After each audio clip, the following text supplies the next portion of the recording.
എത്രയും പ്രിയപ്പെട്ട ലാലേട്ടനെ അറിയാനായിട്ട് കഴിഞ്ഞ ഒരു സീസണിലും ഇതുവരെ ഉണ്ടായിരുന്ന എല്ലാ സീസണേക്കാളും വളരെ പ്രോഗ്രസീവ് ആയിട്ടുള്ള ഒരുപാട് ചിന്താഗതികൾ ഈ ഒരു സീസണിൽ എനിക്ക് കാണാൻ കഴിയുന്നുണ്ട്.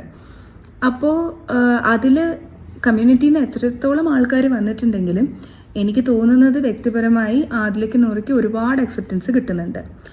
ഈ ഒരു പ്രത്യേക സാഹചര്യത്തിൽ ലക്ഷ്മിയുടെ ഇങ്ങനെയുള്ളൊരു കമൻറ്റിന് മാതൃകാപരമായ ഒരു ശിക്ഷ കൊടുക്കണം എന്നാണ് എൻ്റെ ഒരു അഭ്യർത്ഥന. അതായത് ഹൗസിലുള്ള എല്ലാവരും അങ്ങോട്ടും ഇങ്ങോട്ടും ഓരോന്നൊക്കെ പറഞ്ഞ സമയത്ത് ലാലേട്ടൻ എല്ലാവരും പരസ്പരം അങ്ങോട്ടും ഇങ്ങോട്ടും വസ്ത്രങ്ങളൊക്കെ കഴുകി അഴുക്കങ്ങ് മാച്ച് കളയുക എന്നുള്ള രീതിയിൽ ഒരു ഐഡിയ കൊണ്ടുവന്നത് നല്ലൊരു പണിഷ്മെൻ്റ് ആണത്. അതുപോലെ തന്നെ ആദില നൂറ ഇതുപോലെ മോശമായിട്ട് കമൻറ്റ് പറഞ്ഞ് ലക്ഷ്മി എന്ന് പറയുന്ന കോൺടെസ്റ്റൻ്റ് ഏതെങ്കിലും രീതിയിലുള്ളൊരു പണിഷ്മെൻറ്റ് കൊടുക്കണം. സംതിങ് ദറ്റ്സ് നോട്ട് ഒരു ബുള്ളിയിങ് രീതിയിലുള്ള പണിഷ്മെൻ്റ് ആവരുത്. ഒരു മാതൃകാപരമായ ലക്ഷ്മി അതിൽ നിന്ന് പഠിക്കാനും ലക്ഷ്മിയുടെ ഇത്തരം ചിന്തകളൊക്കെ മാറാനും ഉള്ള രീതിയിലുള്ളൊരു പണിഷ്മെൻറ്റ് കൊടുക്കണം. കാരണം ബി ഹൗസ് ഒരുപാട് ഗ്രോത്ത് ഉണ്ടാവുന്ന ഒരു സ്ഥലമാണെന്നും കൂടെ പറഞ്ഞല്ലോ, അതുകൊണ്ടാട്ടോ ഞാനിങ്ങനെ പറയുന്നത്.